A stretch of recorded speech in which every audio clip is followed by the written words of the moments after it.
What's up, guys? Vaccine here, coming at you guys with some more Minecraft, and today we're going to be doing something a little bit different than the Let's Play that I'm normally putting up. Today we're actually going to be looking into redstone and logic gates inside of Minecraft, and I really wanted to put this up because I kind of wanted to do something more advanced after getting some of the feedback from my latest Minecraft Let's Play. You guys really seem to enjoy the more advanced side of things with that auto farmer, so I figured why not make a series kind of based around more advanced features of Minecraft. And we're going to be starting with logic gates and redstone just to make some automated systems that I think are really cool.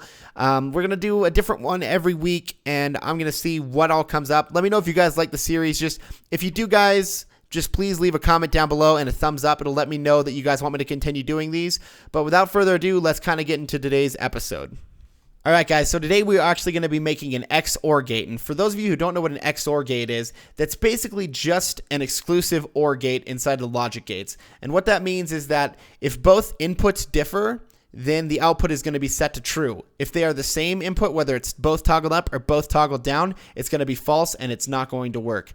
So let's just kind of get started making it. I'm going to show you how to make it. I don't feel like making it on the grass. I know you can do it, but I'm just going to build this out real quick. You are going to need 5 or 6 rows over here. I'm going to be playing with 6 of them for now. But basically, you're going to put up these blocks kind of like this in this little format. This second row is going to be all filled in. The third row is going to have one in the middle, and the fifth row is going to have one on both sides pretty much. Now, basically from here, what we're going to be doing, I'm just going to kind of put up the redstone torches while talking this through. You're going to be having all of these redstone torches here, and I'm going to explain each of their purposes as soon as I'm done, and I'll kind of show off what I mean by it. But for now, I am actually just going to build it. So you've got all of your redstone torches set up like this. You're going to have 5 that are on the side of blocks, 2 on the top. And then you're going to have redstone on the top of these middle blocks right over here. You're going to have some on the either side of this redstone torch. And then you're actually going to have them coming up like this and down towards the middle right there. And to show this off, I'm going to be putting just the levers right here. In the more advanced stuff, you will actually use more comparators and things like that because you're going to want some distance in between these things. But for now, this is what I'm going to show it with. And I'm also going to need an item in order to put it in. So let's just use a sticky piston down here. And the sticky piston is going to go right there. So basically how this works is both of these are toggled up, so the sticky piston is in. But the second I toggle one of these down, it's going to shoot out. If I toggle down the other one, it's going to come back in because remember, when they are both the same, it is going to be shown as false. And I'm actually going to put a stone here so I can stand up while I'm toggling these. Now, the purpose of each of these sections right here. So a lot of you are probably wondering why I have all of these torches in the center. And that's actually because of the fact it needs to be exclusive. So I'm going to reset these both down real quick. And I'm going to take out this middle torch is the first one I'm going to be taking out. So with this middle torch, you can see that they're both off. And it's going to push out our piston. If I flip one of them up, it isn't going to change anything. If I flip this one up, it's going to pull it back in.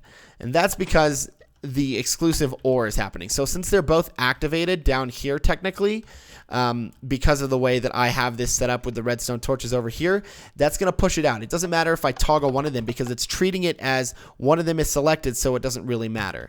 But the second I put them both back up, that is going to shoot back in. Now, if I put back the redstone torch right down there and I flip one, we get back to the way we were doing it. And the reason we have these torches down here is because we need this redstone torch right here to be able to make the decision as to whether it's exclusive, as you saw from the last bit. So that's why we have these two that are just passing on the power from these ones. As soon as he goes away, like I said, you really get affected by this, and he's just making sure that it stays exclusive. And these are to extend them because you need to know the exclusive is in the center. I know that's probably a lot of jarbled meaning to you guys, but that's the best way I can kind of explain it real quickly and kind of get it across. So as you can see, flip one, no matter which one I flip, I can flip them both, and it is going to still do the same function of the exclusive OR.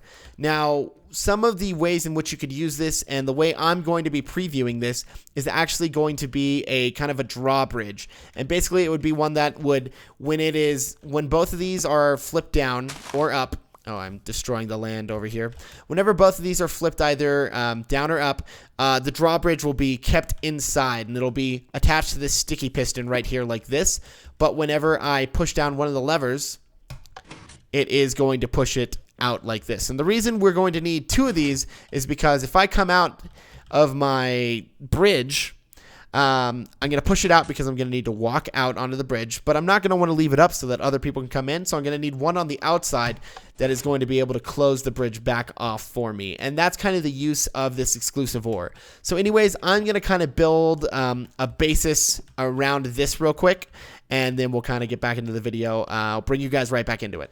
All right, guys, sorry about that. I just kind of wanted to put a bed down and sleep real quick so that it would stay light out while I was going to be making this. So as you can see right here, I kind of started a little bit of an area over here, but we're actually going to build out the bridge first. So because of the fact that this is going to require a wall, a sticky piston, and a brick in beside it, that means we're going to have 3 while it is closed and a centerpiece to stay open. So it means each side's going to need 4, so we're going to need out 8 real quick. So I'm just going to build that out real quick. So it'd be 1, 2, 3, 4, and I'm just going to kind of use this as a marker. 2, 3, 4. Wait, yeah, 1, 2, 3, 4. 1, 2, 3, 4.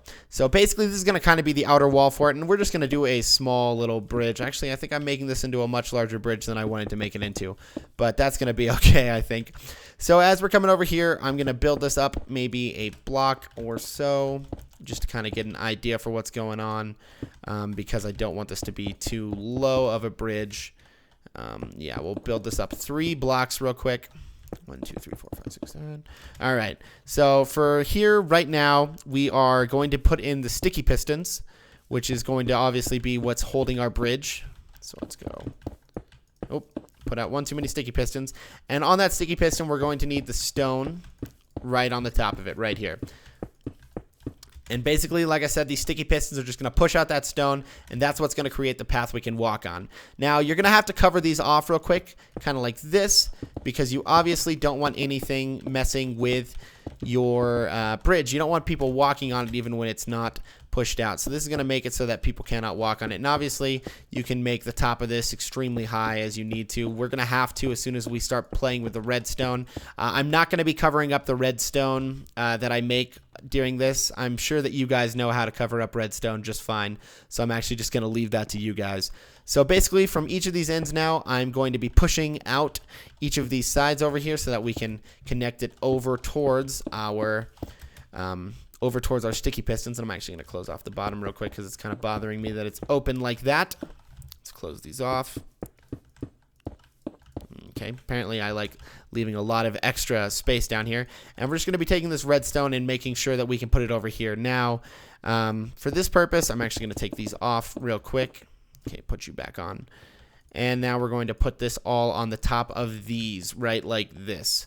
So we're going to do that same thing to the other side, meaning I'm going to have to get rid of this stuff real quick. All right, now that we got that laid out on both parts, I'm just kind of going to show you guys what it looks like when it pushes out. So I'm going to throw back the levers over here. And as I flip the switch, you're going to see that it's going to push out these to make the walking path. And obviously, like I said, these would be up much higher, and people wouldn't be able to just walk around on the top or anything. So it would be more than a block.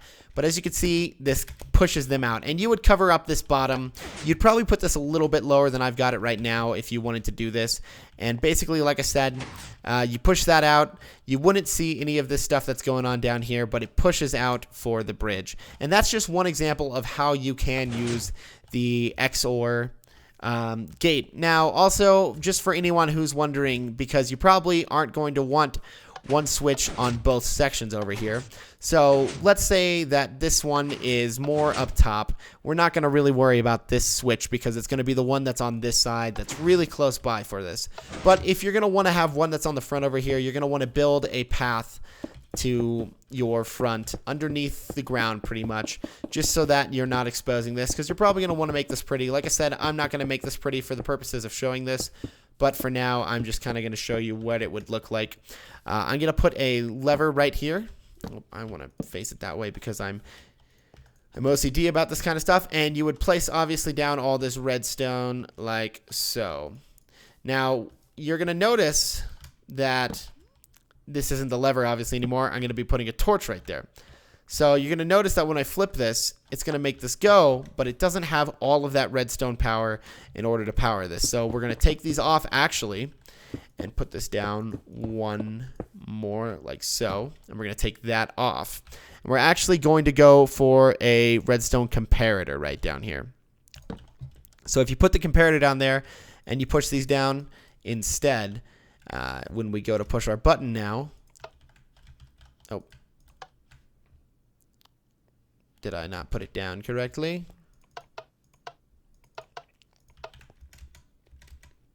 Or did I just go too far and we don't have enough power for this? I'm going to guess that could be it. All right, I'm actually going to push this out real quick, and then I'll show you guys. All right, guys, sorry about that. So because it was such a far distance, the redstone was not going to be passing along its power over here.